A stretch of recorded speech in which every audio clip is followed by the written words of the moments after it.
Good afternoon. This is Jim Whitehead of All Power Group and Phoenix Animal. I am very sorry. Yes, I was coming on at 2:30, and this is kind of one of my biggest presentations. So, of course, as you would expect, and that's what's fun about YouTube, especially with live, things come up that you go, whoops, I got a slight problem. So, all right, the topic today. Have you ever thought about animals that say, gee, my environment is hotter than it used to be. I cannot live where I used to live because of issues with heat and deforestation. Do you ever think that maybe the animals are going to say, you know something? I am not going to accept this. So, what we're calling this is the War of the Worlds, or War of the World, the animals take over. So, here we go. The tremor began subtly, a ripple in the earth that sent shivers through the deepest burrows and the highest nests. Then came the whispers, like telling everybody, don't tell anybody. Then came the whispers carried on the wind, a collective unease that transcended species. Humans call it climate change, like it's just changed. Like, that's fine. It's not. Deforestation. Like, it makes it sound like this was good. We had fun today doing deforestation. No. You're taking animals' habitats away. Pollution. Are the animals polluting the atmosphere? Not really. I know they get into whether cows, because of gas, they have some issues, but not to the extent that we're going to have all these basic problems with climate going up and pollution. The animals called it, now listen to this, portrayal. And I totally agree with what they're saying. Starting right off, Old Man Tortoise. His shell etched with the wisdom of centuries. As you know, they live a long time. He emerged from his sun-baked burrow, his eyes clouded yet sharp, scanned horizon. They have taken too much, he rasped, his voice a dry rustle of leaves. They have forgotten their place from the depths of the ocean. The great blue whale, there's the great blue whale, her song, a mournful echo, relayed the message. In other words, no messages from today. Earlier ones. Go to the Alexa app. Oh, Alexa's here. But anyway, the whale's saying, oh, come on, guys, this is not going to help us. Coral reefs. And I think if anybody, unless you've been locked in a room for your whole life, by the way, thank you for giving me a like. The coral reefs, once vibrant cities, were bleached skeletons. The plastic choked the currents, a silent, deadly tide. You know, we get into with the reefs, and reefs, I don't know if you've seen them. I've done some diving in my many years of life. They're beautiful. And they're a sanctuary for many, many fish, etc. And if the temperatures go up very small amounts, it doesn't like have to be, 10 degrees. It's literally 1 or 2 degrees, the coral around the world start to die off. The wolves of Yellowstone, their howls, a primal lament, carried the news across the plains. The forests, once their sanctuary, were now scarred and barren. There you go. And by no means am I trying to make this worse than it is. It's just a reality that we have to face. And, we were trying to go toward bringing or at least not having the temperature go up.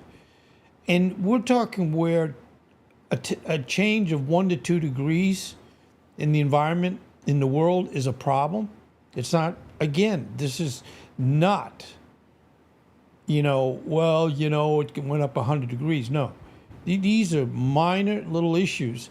And the real scary part, I don't know if some of you are too young, but there was a gentleman by the name of Al Gore. He ran for president in 2000. He lost to Bush. But the point I'm bringing him up, at that time and before, he was warning everybody. Now we're talking 25 years ago. He was saying, look, we are going to have a problem in the future with climate issues. And of course, he and people thought, oh, you're just, and they unfortunately pushed it into a profit motive. That he was just trying to make money by warning us that things in the future, unless we do something, and that would have been 25 years ago.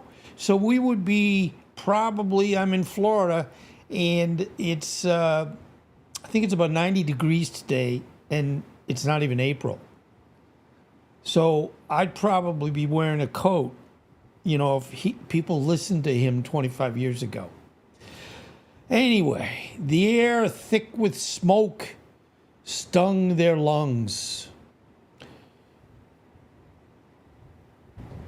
The elephants of the savannah, their trumpets, a thunderous declaration, gathered beneath the ancient baobab tree. So, this is a collective, worldwide animal process that I guess we wish was real, because, again, we might be heading in a much better direction. The rhinos, their horns gleaming like obsidian, stood beside them, their presence a silent promise. And if you can get the concept, is these animals are gathering and getting together as a group. A parliament of owls, their eaves glowing like embers in the twilight, relayed the strategy. Now, again, remember, they're all kind of communicating with each other that maybe it's time that we have to do something. The swift falcons, beautiful birds. The silent snakes. Now,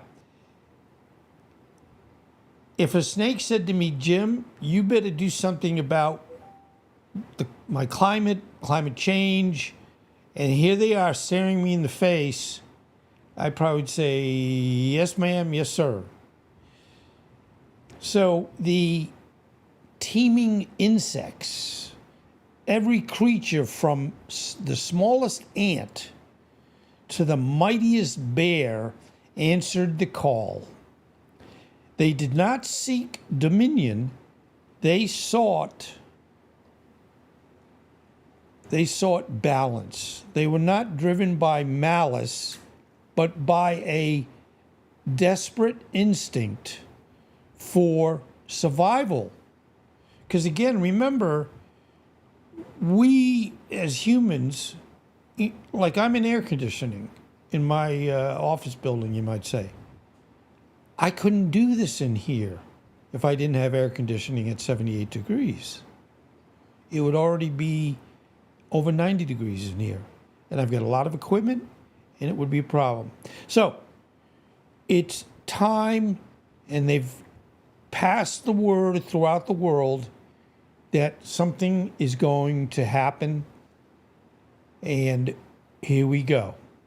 The first strike was a symphony of chaos. The whales, their massive forms breaching the surface, capsized container ships, sending waves crashing against the coastal cities. So, this is how we get all our goods. And boy, we would be certainly slapped in the face and woken up if all of a sudden the whales in the ocean are saying, you're not getting any more of your TV dinners. The eagles, their talons sharp as razors, disabled communication satellites, plunging the world into darkness. And we deserve it. And not to get a little political, but I just have to kind of comment a little bit. There's been a worldwide attempt with meetings approximately, I guess, once a year of talking about the world working on the climate change. And what happens every time they go to the meetings, they kind of walk away with, they've done something, but not much. Not anything that would be a benefit for the future. And the saddest part with the U.S., our administration at this point in time, they removed the United States from the climate process. So in other words, we said, we're not involved in this, so what? I've promised all my rich people that I'm not going to do anything with climate to help the climate change and so on and so forth. Now, what I've always said, when we all do something, let's say solar panels, solar wind, I can go on and on and on and on. Basically what happens is we can make money with that. You can't just say, well, if we're going to try to deal with climate change, it's just going to cost us a lot of money. No, I've done things in my property here where I'm saving money because of things that I've done to try to make us a little bit or lower our carbon footprint. We put an air conditioner in that has 5 speeds. And again, you won't be tested on any of this, but it has 5 speeds. And, as being a generator guy for many, many years, most older ACs, up until maybe 2 years ago, they would start even at 9 o'clock at night, and it's relatively cool, it would start full speed. And then it will drop down a little bit because it says, I guess I don't have to be at full speed. But the electricity already has been used. You can't give it back. So our AC for the home, and it's we paid more for this. It was about 13 grand. It has 5 speeds, as I said a minute ago, and it starts up in speed number 1, regardless how hot it is. So what ends up happening is, it might have to go up to the 2nd speed or 3rd. But if it cools a little bit, it can drop back down. So the power use is significantly reduced. Okay, back to our animals here. They're going to say, Jim, don't talk too much about stuff that you've done. This is an animal thing. The wolves, swift and silent, disrupted supply chains, turning highways into tangled metal graveyards. They're just saying there with that vehicle that has whatever it is for us, you ain't going any farther. This is it. This is all you're going to do. So don't even ask. The elephants, their strength unmatched, toppled concrete structures, reclaiming the land that had been stolen. The insects swarm beyond comprehension, infiltrated power grids, bringing technology to a screeching halt. I mean, I know this is a story, but sometimes stories come true. The snakes. I hate snakes. I don't know if you all watch, Raiders of the Lost Ark, the very first one. That's what he said when he got in a plane and the whole cockpit was filled with snakes. And he said, I hate snakes. The snakes, they're venom potent, targeted industrial plants, silencing the machines that had poisoned the earth. Now, if you had a job in that plant that you're looking at, and you open up the door, and you see all these snakes on the floor, all around everything, you might say to yourself, I'm not going to go in there and I'm not going to touch the equipment because the snakes will get me anyway. Okay. Humans accustomed to their dominance were caught off guard. Of course they would. It's like when anybody's standing up for their rights, some people will go, whoa, I didn't expect that. But no one would expect the animals collectively getting together to try to make things different. And I know my doing this only kind of makes me feel a little bit better. And if you've enjoyed a little bit when I finish, maybe it'll make you feel a little bit better. The humans' weapons, their machines, were useless against the sheer, overwhelming force of the natural world. That's great. The battle wasn't a war of bombs and bullets. It was a reclaiming, a restoration, a reminder. The animals were not fighting to destroy humanity, but to force a reckoning. The message was clear, etched in the crumbling concrete and silenced machines: coexist or perish. The earth, they reminded, belonged to all. This is something you got to remember. The balance, once broken, would be restored.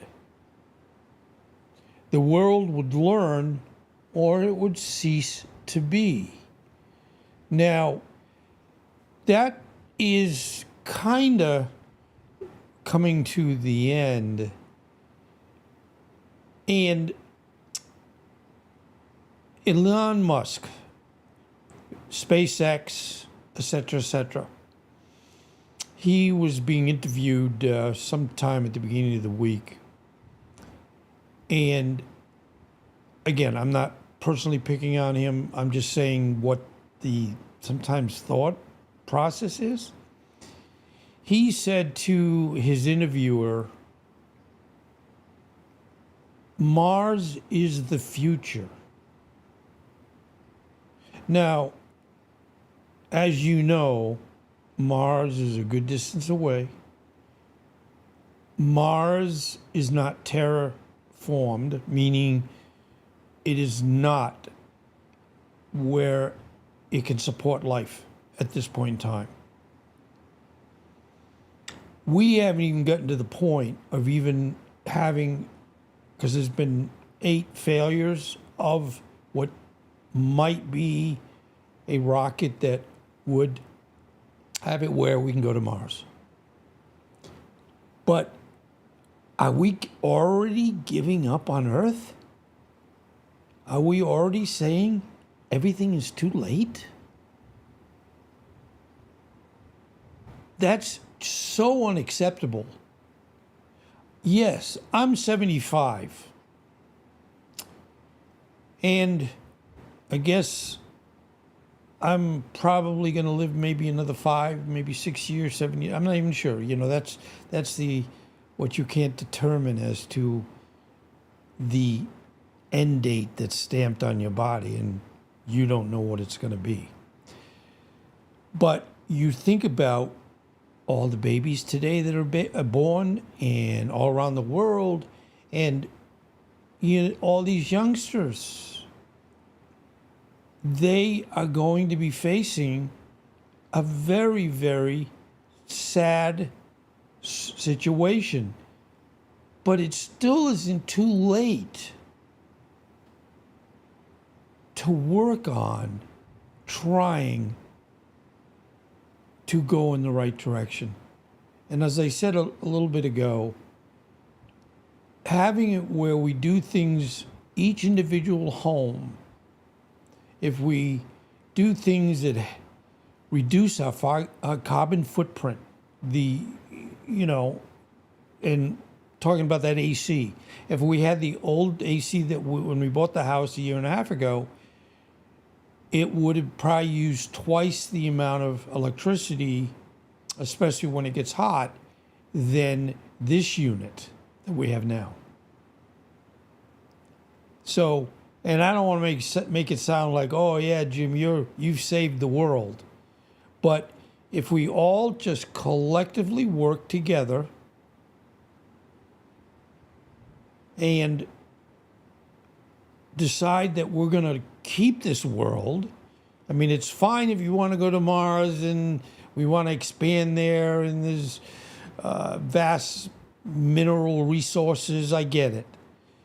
But let's not give up on the world yet, or the Earth, I should say. So anyway, thank you for being here. I know this is relatively long. I think it's about 25 minutes. But it was just one of those things where I said, it's not fair to the animals in the world.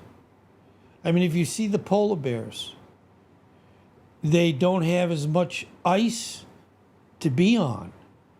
Sometimes because the ice keeps breaking, a poor polar bear will get stuck on an ice sheet that is broken away from a main ice sheet. And it's not like, well, yeah, I'll just call for a boat taxi to come and pick me up. I mean, it's just not good. But anyway, I hope you have some positive thoughts about this, and certainly subscribe. And I'm trying, and I appreciate those that are watching today.